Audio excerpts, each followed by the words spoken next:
For the past several months, the intramural staff at Gonzaga University have been looking for ways to continue to bring the community together while at the same time hurdling COVID-19 safety restrictions. With normal intramural activities virtually impossible to execute, Gonzaga Intramurals have added 3 eSport tournaments to their list of activities for the semester this fall.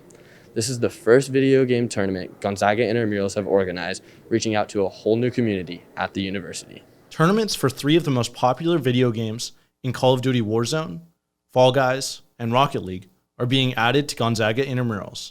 This year, Gonzaga has added esports to their list of intramural options, with Rudolph Fitness Center supervisor and current Gonzaga senior Ryan Thomas behind it all. Esports, our plan was to roll it out last year, but with everything that happened, we didn't get the chance to.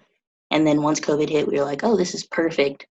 But just like a perfect time to roll it out. But our plan has always been to have esports as like a new staple for intramurals and something that we offer continuously, and then hopefully in the future building up to doing leagues. We sat down with Cole Bonaparte, a participant in these new tournaments, to discuss his thoughts on the new competitions. I thought it was a cool way to keep people engaged when we can't all be on campus and be in person. This is a perfect way to get people involved with stuff when they're just at home, by themselves. Unfortunately, due to COVID-19, getting the word out to the community has been difficult. I think that way more people would join if they knew about it. Unfortunately, with COVID, the marketing that we usually do, so like in Hemmingson and in residence halls, has been more difficult to achieve. With these inaugural tournaments, the intramural staff hope to get valuable feedback as well as grow the Gonzaga esports community.